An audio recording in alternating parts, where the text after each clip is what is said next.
Is the most extreme generation ever. 3 reasons. I'm Gen Z and I don't hate myself. I actually quite like my generation. I like the people my age. I like What was that graph? myself. I actually quite like my generation. Gen Z is lonely. Percent of U.S. adults who are lonely.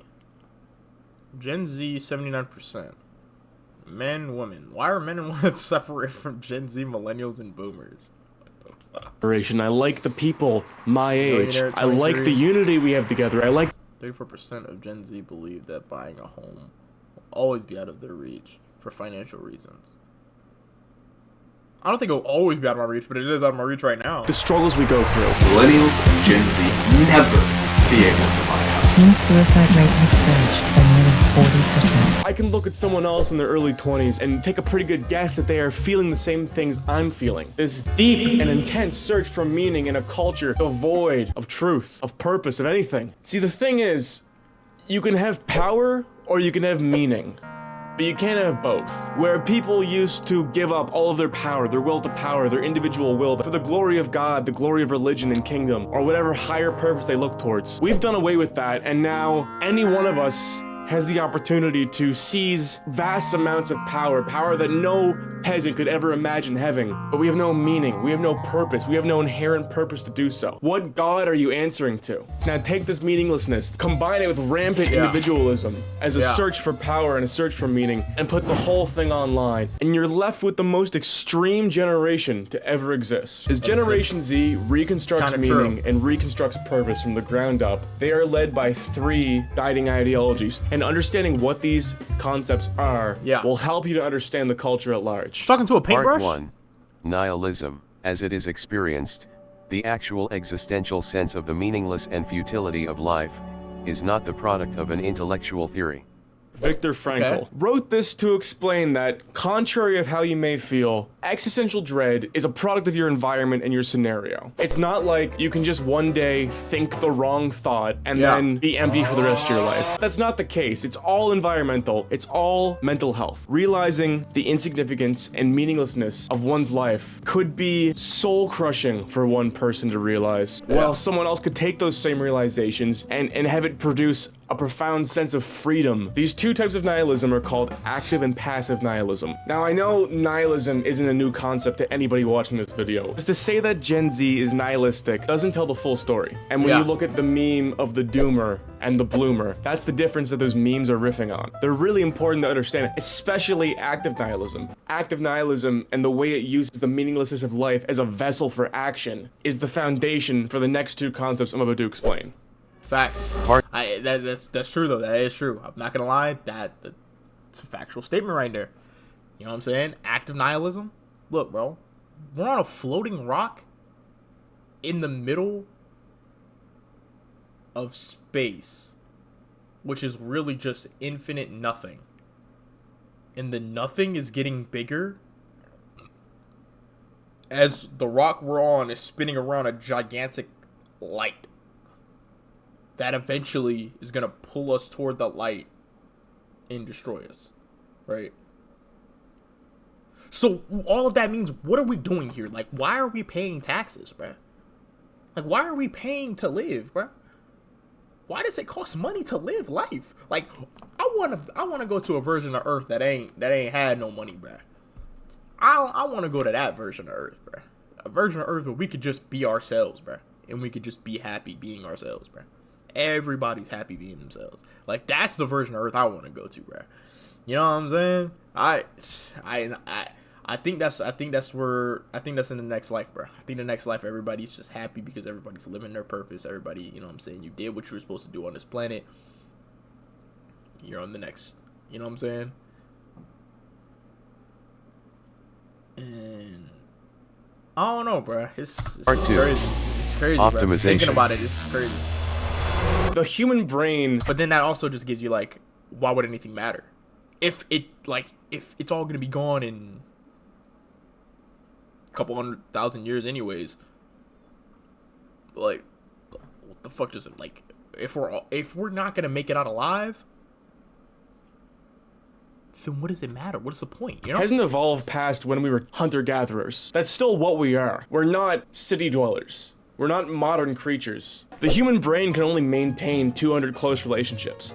Past that, things start to fray. That's all we're built to do. That was the size of your hierarchy, and that was the size of the pool you were competing with. And as our hierarchy continues to expand globally via the internet, things are starting to get a little strange. Because like, okay, 50 years ago, if you lived in an average sized town and you wanted to be top of your game, you want to be a top 5% high value person, what do? You get a good job, you save a bit of money, you get a good house, you get a nice car, you eat healthy, you take care of yourself. Normal things. Normal things that almost everybody I know does now. Your hierarchy was your town. You weren't competing with random people on the fucking internet. The amount of young men looking at Andrew Tate where like that's the top of their hierarchy, that's where they're going. That's never happened before. Our hierarchy growing this big has made Gen Z hyper competitive. But the reason I say optimization and not competitiveness is because it goes deeper than that. As we get more competitive, people become more and more scared to fail because it will set them back, and they avoid the process of trial and error with this obsession of getting things right the first time through optimization. Let's explain this by talking about the weightlifting community.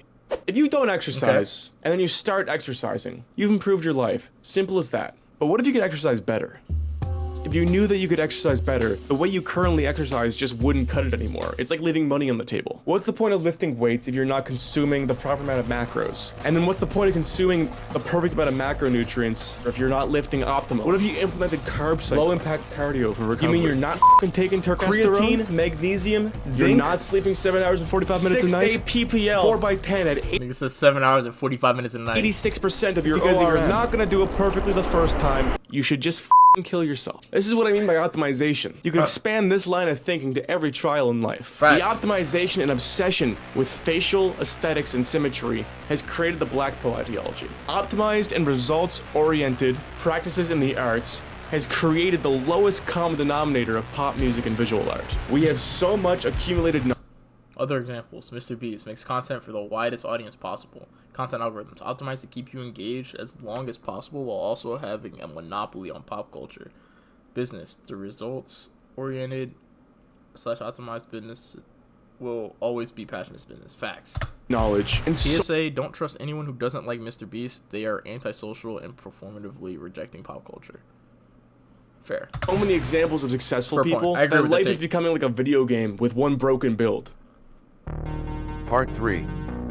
Primitivism. Primitivism. In historian Jacques Brezon's final book, From Dawn to Decadence, he outlines the history of Western culture from the Renaissance to the year 2000. He makes a point of going back to key concepts that reoccur throughout Western history. Things like individualism and emancipation have been guiding ideologies for a lot of Western history. But the one I want to focus on is primitivism. Primitivism is an apolitical ideology that is the search for a more primitive and authentic way of life, more true to human nature. Every ideology, political theory, and cultural movement is a search for a way of life more fulfilling than the status quo. Fascism makes the claim that inequality and power as an end in itself is more true to human nature than liberalism. Communism makes the claim that complete equality to the point where the individual is worth less than the group is more true to human nature than capitalism. Whether you like it or not, if you're in your early 20s, late teens, and you've managed to escape the passive nihilist camp, you are part of this search as well. We know that authenticity is the answer, but we don't know the right question to ask, and our narratives are our expression of that question. This sort of radical dissatisfaction is what defines Gen Z. It's all a search for purity. It's all a search for authenticity. This is why in the beginning I said that I love my generation, that I feel connected with them. I can promise you, no matter what you believe in, you have more in common with someone who radically opposes your views than you do with any apolitical person. Makes sense. The thing is that we're still too young to make a difference in the way things are run. As young people, we have a monopoly on contemporary culture. Culture is created for us to consume. Music, art, fashion, movies, television, everything is made for our generation. We own culture, but we have yet to own the modes of cultural production. And in a way, we're in the exact same spot that the boomers were in the late 60s. The boomers all took part in social justice movements and were very politically active in the late 60s. What did the boomers do after the 60s? They all grew up, joined the workforce, went to Wall Street, and gained control of the modes of cultural production. And now, boomers own 50% of all the property in the US. Go tomorrow to your university lecture and look at the vaguely reactionary conservative guy beside you and say, hey man, I know we disagree, but I know we're just both trying to figure this thing out. Let's get a drink. Let's shoot the shit. I guarantee you, you'll be good friends. Also, never kill yourself. Never kill yourself. Axiom. Wake up every day, say, I'm not going to kill myself. Get it so ingrained in your head that it is as inconceivable as growing a 9th arm. Killing yourself is f***ing cringe as hell. I mean, yeah, that's facts. I don't know why he had to go so hard on that point, though. I ain't gonna lie. I didn't know why he had to go so hard on that. And then he's slowly giving up.